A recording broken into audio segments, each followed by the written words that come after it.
Alright guys, let's take a look at some muscles, and what I'm not going to do is just go through each muscle and go, well, this is the infraspinatus, this is this is this. Of course, this is comparative anatomy, so what I want you to be thinking about for yourself, and not just rely on me to spoon feed you, is going, well, what are the differences in terms of how this creature moves?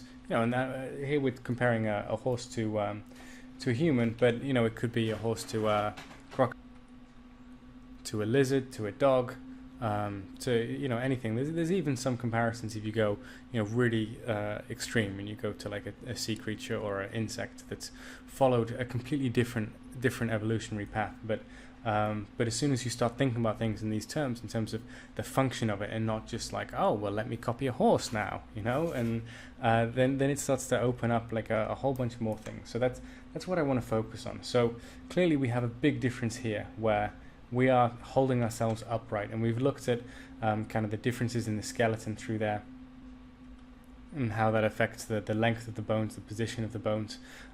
So in terms of musculature, what's going to change through here? Well, one of the reasons why we have such a big gluteus maximus muscle is, you know, so the gluteus maximus is grabbing hold of the femur, but it's grabbing hold of the hips as well. So if it uses the hips as an anchor point and grabs hold of the femur, then what it's going to do, and pulls on the femur, then it's going to essentially, if I can do it, rotate that back like that, right? But let's say that the leg is locked out on the ground, then it's going to have the opposite effect, and it's going to pull the body into an upright position. So the gluteus maximus, so according to Robert Beverly Hale, I haven't been able to verify this, but he said that Aristotle said the gluteus maximus was the defining muscle of man, which is a fascinating observation for someone to make who came before our understanding of evolution, because it is, and this is the muscle that pulls us upright to allow us to walk on two legs. Whereas as we go, put him back into horse mode, come on. Now presented with a juicy horseback side, but that's not the gluteus maximus muscle, right? The gluteus maximus muscle is going to be somewhere like there, and much less developed muscle, much smaller, because that need doesn't exist in the horse. It doesn't even exist to the same extent in the other apes. You know, sometimes you can see them walking upright, but for short periods of time. So, and we mentioned in the first video of the skeleton how they have, like, how an ape will have narrower hips, and they'll also have a much less defined gluteus maximus muscle, so you can see that really flattening off from the back. But that's just rotating the hips. We then have this problem where we've got all of this weight carried and still only supported by the two legs. Right? You can see on a horse, like, those two legs are supporting the back, these two are supporting the front. We don't have that benefit. So then we have this big mass, that you'll have all heard me talk about quite a lot, hopefully. Hopefully you're sick of me talking about it by now, the lumbar muscles, because they're criminally understudied, and they're so developed in a human because these are coming from the spine and going to the rib cage, and well, also they're going from each vertebra to the next vertebrae. So they're basically giving us core strength through here. And it's not just those that are doing it. Of course, the abdominals are doing it, the obliques are doing it, and then you peel off the rectus abdominis, you peel off the external obliques, and you've got the internal obliques. You've got the transversalis or transversus, I can't remember, another muscle that is basically supporting the core through here. So when you're, you know, at the gym or doing a class where they're saying we'll work on your core, you're working on that area there, which is the unification, the strength between your hips and your skeleton, and your rib cage. Because outside of that, all you've got is this bit of spine that's, you know, it's pretty thick, but still it's got to support a lot of weight, and it's got to stop you. You know, you've got to make sure that you don't suddenly collapse as you're walking down the street, right? So we have very, very developed core through there. Now, move him into horse mode, and suddenly these lumbar muscles, they're still there, right? So that's the spine through there, and then the lumbar muscles are going to be somewhere like this, right? Same as on a human. There, you've got your hips, and they're coming from the hips, from from the sacrum and running up the back. Specifically, this muscle on a horse is called the Longissimus Dorsi. Now, does that sound familiar to another muscle you know?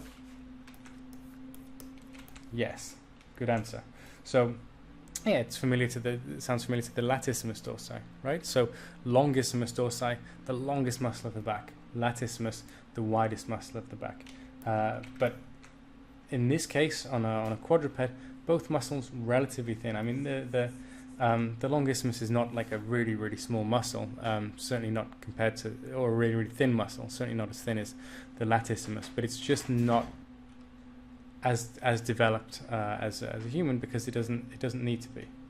Similar with the gluteus maximus that we just looked at, and similar with the abdominals as well, right? So there is an abdominal mass through here, and there always will be, and you know, it's still same as on a human. It's still used in breathing. It's still used to strengthen the core. So the core of the horse is through there, and you know, it's still important that it has a strong core, but it's not serving. It's serving a mobility function rather than a weight-bearing function. And as we've spoken about before, you look at that in a cat or something like that, that distance is going to be bigger, and so the muscles that relate to mobility are going to be pretty developed, but you still don't need to have this consideration of weight-bearing. So you're not going to see abdominals that are anywhere near as big, and you're not going to see obliques that are anywhere near as big. Now, the obliques are coming all the way through here, you know, so they exist, again, serving a similar function to what they would in a human, but they're just thin. They're generally thin in a human as well, but in a human you have this really meaty section of the obliques, and then where it covers the rib cage, it gets much thinner and much less developed. That on the quadruped, they're generally just thin all the way along. But then what happens if we look at the opposite of that? So here we're focusing on things that a quadruped doesn't have that we do, or things that are less developed in a quadruped. But I mean, look at the size of that, you know, of that neck. It's much bigger than a human. Well, that's a mobility thing as well, right? Imagine if the head was down there. It's not going to be able to look around. It's not going to be able to reach down to the ground in order to be able to feed off grass. It's not going to be able to eat leaves.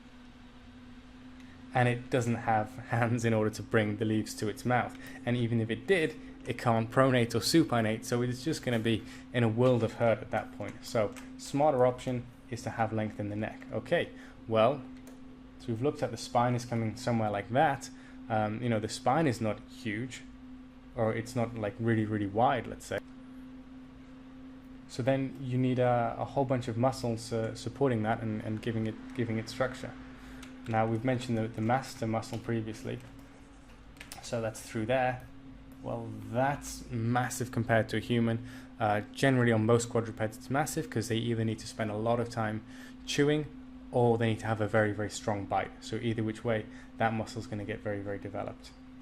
These muscles of the face, much less complex than they would be in a human, because the lips don't need to form the same phonemes, but they're the same. They're essentially the same muscles that you would have in a human. So here, this is the Buccinator. Buccinator in a human pulls the mouth back. You can see this doing the same thing. There'll be a zygomatic major as well, which is a smiling muscle in human.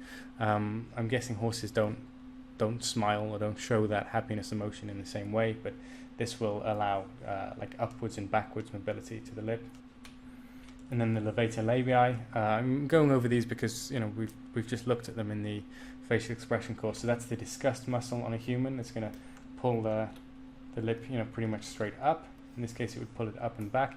And then, of course, we'd have muscles that are going into the nostrils to flare and open those, which we didn't look at in the facial anatomy course because it was, you know, pretty brief, and those muscles don't impact the surface form. But we also have them, of course, because we can flare our nostrils and you know, compress our nostrils. So horses which are hyper expressive and hypermobile in the nostrils certainly have those, and muscles around the ear as well for that mobility and expression. All right, let's take a look at these areas of like real extreme strength, right, and power. So what's happening there? You know, well, there's not a whole bunch of rotation inwards and outwards like there might be on a human. You know, like you think you can take your foot and you can point it at 90 degrees to your body, or even further than that. There's not going to be so much of that, right? Everything is geared towards forwards and backwards movement. And in order to have forwards movement, you have to be able to push the leg forwards and backwards, right? Which will obviously involve lifting it up, which is going to be rotation through that way, and then putting it down. And the same for the back leg. So everything is really geared towards forwards and backwards movement. So you know, I mean, the gluteus medius muscle, which on a human is a pretty big muscle, because that's an abductor and it pulls the leg away from the body. It's going to be fairly sizable on a horse as well, but just, you know, not comparatively so, let's say, because that movement is much less necessary. Whereas, like, take a look at this mass through there, and actually like the mass underneath that, which is, so this is quadriceps, this is hamstrings, and then through here, like I mentioned before, a horse's backside is not its backside, that's also hamstrings through there. Just like the size of that is huge, right? And similarly, if we take a look at the front, like this is the triceps doing the exact same as on a human, right? On a human, let's just take a look. Coming from the olecranon, going to the scapula. Well, okay, to be fair, it's only this portion of the triceps. It's only the long head of the triceps that goes to the scapula. The rest is grabbing along the humerus itself, but still going from ulna to scapula. So we switch that back. Ulna to scapula, it's just filling in much more. So this is straightening the leg, which when the leg is pinned on the ground will also have the effect of throwing the body forward. So these muscles are, you know, hugely important for locomotion, right, of a quadruped. Now what's interesting is, like, we can find the calf muscle through here, the gastrocnemius. It's actually buried inside here. Right, so this, like you think about the pincer effect on a human of the muscles wrapping around either side. Same on a quadruped, but that calf muscle really buried deeply within there. So that, again, a fairly sizable muscle on the quadruped, because it's doing the same thing as on a human, right? It's pulling at that calcaneus to point the foot, and remember, this is the foot. That isn't the foot; those are the toes. To point the foot down, but it's relative to body mass. It's much bigger on a human. Why? Well, what's the calcaneus doing here? Points the foot down. When do we need to point the foot down? Like, not that often, you know, except for when the foot can't get pointed down, right? So here you try and point the foot down, it's going to collide with the floor, and anytime when a muscle can't do its primary action because it's restricted, it'll do the opposite, because the muscle just compresses. So the opposite action is to lift the heel up, right? Which is very important for us in walking. You take one step, you're going to notice that your heel lifts up, but it's not just your heel lifting up. As that lifts up, it lifts the whole body up. So massive muscle on a human, still a big muscle on a horse, but relative to its body mass, nowhere near as big as a human. Why? Because that movement of lifting the entire body up doesn't need to be done just on one muscle. That can be distributed across the front and the back. So these are the two kind of hot spots of muscle that you're going to see. So these are the two, outside of the big bony masses, these are the two large masses that you want to look for. And then as we get down the joint chain, because, you know, this is essentially a chain, right? You look at what the bones are doing, something like that, and then through there, something like that. It's the same thing as on a human. We see like a muscle that is starting at one point will cross over, right? You're never going to get a muscle that starts and finishes on one bone, right? It starts on one bone, has to cross over to the next bone. Sometimes we'll skip a bone, and then that's when you get like a multi-jointed muscle, where, like, so in this case, if a muscle is starting on the hips and it's going to the tibia through there, that's a multi-jointed muscle. The hamstrings are multi-jointed, both on a human and a quadruped. But essentially, you then, like, if we look at this in a really simple chain way, you have one muscle that crosses over a joint, going from one thing to the next, and then the next link in the chain will be another muscle doing that, and so on and so forth, all the way down. Now, as we work through the chain here of the quadruped, we can see the muscle mass really thinning out. you see the exact same thing on a human, right? Because there's just less mass to work with. So you go from the upper arms, they're big, to the forearms, they're smaller, to the body of the hands, they're muscularly, from a muscular point of view, smaller again, and to the fingers where there's no muscle. So the exact same sort of thing, right? Big mass, smaller mass. Here we're in the foot, much less mass, and then we're in the toes, no mass at all, or no muscular mass. Key difference in the front through here is like the biceps exists, but much smaller. Why is that? Why is that? Because what the biceps would do would be to pull this forward, right? To pull this out at an angle, which you know horses need to do. Well, the biceps is a supinator on a human, right? If you look at yourself, bend your arm at 90 degrees, and go from pronation to supination, you're going to see the biceps moving up and down through there. Well, horses don't need to supinate, so the biceps is much less needed. Whereas this, the extensor carpi radialis, let's see if it lines up with ours on a human. Yeah, it does pretty much. So that's the extensor carpi radialis. So that's crossing over the joint, but also extending the carpal mass, right? Extensor carpi radialis. And then you see that second one. This looks like the ridge muscles on a human, right? Extensor carpi radialis, longest in a human, and then that would be brachioradialis in a human. It's not in a quadruped. That's the brachialis, which is the muscle on a human sandwiched between the biceps and triceps, which actually there you can see, that's nice, that lines up pretty much with where we'd expect it to be. And the brachialis is not a supinator, that literally just flexes the arm, and so that is more prominent and developed in a quadruped. Biceps, by the way, there, which looks weird, right? Because you're like, well, biceps is going to the shoulder. Yeah, biceps goes to the shoulder in human as well, right? Biceps on a human does not attach to the humerus. It comes from the shoulder and it goes to the radius. On a quadruped, doing the same thing, except in this case, there's no supination. So we've still got this similarity. Triceps, boom, through there. Biceps, much smaller, right? Brachialis, still much smaller. So you can see like that size difference through there. And that's, if we look at it in terms of what's happening just with the arm, at the front here, these are bending the arm forward. At the back, it's extending the arm. But here, that mass is just so much bigger through extension because that's also pushing the body forward. Serratus, I don't know if you can see just the indications of serratus through there, coming from the scapula, going to the ribs, so moving the scapula, in this case pulling the scapula down into that position. Again, very similar to what's happening on the human. Deltoids, very thin through here. So on a human, the deltoids will pull the limb forwards, pull the limb back, but also swing it out and away from the body in that motion that we acknowledge you need a clavicle for. In the quadruped, it's not so important. You've got this mass pulling it forward, you've got this mass pulling it back. You don't need the deltoid so much. So that's going to be a fairly thin muscle. And then there's the spine of the scapula. Beneath that, the infraspinatus. Above it, the supraspinatus. That will have some effect in terms of rotating the humerus bone backwards and forwards, so to throw it forwards.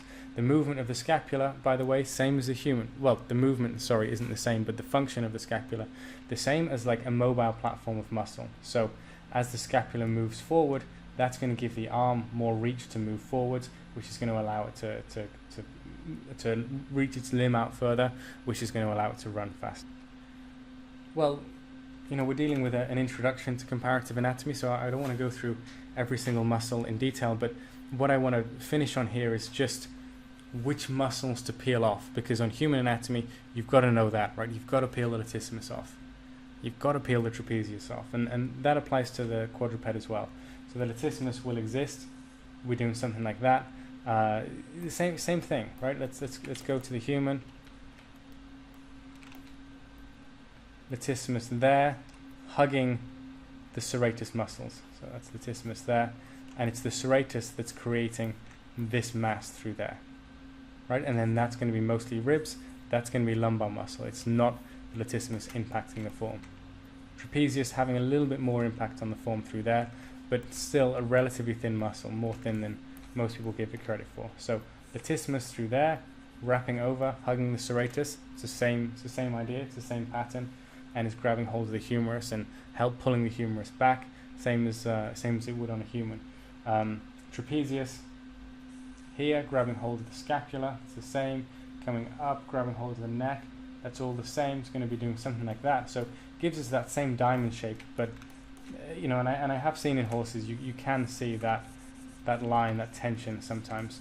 So it's not nothing in the same way as on a human. It's not nothing, but you peel those off, and you're going to get the shape of the rib cage, which is much more important, the shape of the scapula, and the impact of the spine. And even on a horse where the lumbar muscles are less developed, they're still more important mass in terms of how much they impact the surface form than those two things are. Now for the neck as well, you have to do a similar thing. The sad thing is when you peel off the muscles through here for the neck, because the neck is so much bigger than it is on a human, there's some pretty big differences. So you're going to be confronted with a bunch of stuff that you don't know. For example, like through here, serratus, right? You can relate that to the serratus of a human, but here you have the serratus through there as well. That's the cervical portion of the serratus, so it's grabbing hold of the spine, as well as the scapula. That just doesn't exist in us. And then we have the splenius capitis, which does exist in us, but is not a dominant form, or is not a superficial form as it is in the quadruped. And then there's another little bulge that I think I can probably make a bit more out of. And look out for these, you know, as you're going through and hunting down the forms. So you can basically see, like, let's say egg shapes that move down there, and the breakup is in that direction when you're going to find tension. And that top one is the Obliques capitis, I believe, and that's a deep muscle that is then covered by other muscles. But that egg-shaped form, once you start equating yourself with reference, you're going to find that thing popping out a lot, and it's just difficult to find if you don't know that that's essentially what you're looking for. And then through here, this movement through there, that looks very much like a sternocleidomastoid on a human. That's the brachiocephalicus. And then through here, sternomandibularis. I would relate those certainly to those two to the sternocleidomastoid on the human. And then as you get around to the front, you've got sternohyoids, omohyoids, the same as on a human neck, but on a human neck you barely need to study them unless you're studying the movement of the neck during speech. Whereas here the neck is just so big that of course the muscles get much more developed to strengthen the neck. Now let's move back. So let's see, we've looked at the neck and we've looked at what happens if we peel those off. Through here we peel off trapezius, well, through the neck and there we peel off trapezius. That bulge through there, remember that's the actual spine pushing out through. You peel off the trapezius, by the way, you'll find rhomboids, same as you would on a human, but it's not going to be a very dominant form through there. But okay, let's get back here, and well, that's the guy's underwear from the scan. So lesson number 1 is you peel off the underwear. You'll find that's the same lesson in Chris's dating course. I think it might be lesson number 3 or 4 in the dating course. But here, number 1, peel that off, and then through here, and this is same sort of idea, right? The equichet is going to throw you off because the equichet makes the latissimus seem important, the trapezius seem important, and in this case, that movement through there, it's not nothing, but that's the tensor fasciae latae on the human. Like a big muscle, considering that most people don't know it exists, but a small muscle in the grand scheme of things, coming from the asis and extending it's grabbing hold of the iliotibial band. See that little bit there? It's the iliotibial band. It's covering up all of that area, something like that. So on the horse, doing something like, but it's a relatively small muscular mass. So just keep an eye out, and you'll see this as soon as the quadruped starts to run.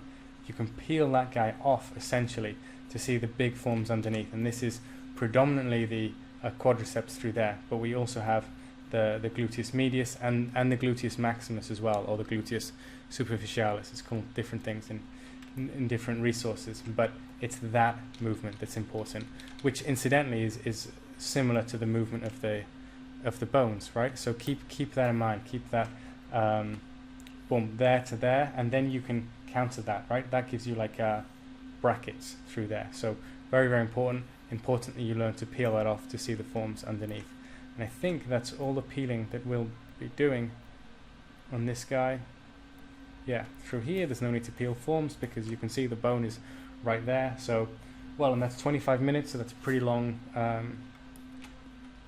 chunk of information. So I'm gonna leave it at that, let you digest a little bit, and then we're gonna go into the actual hands-on demonstration bit.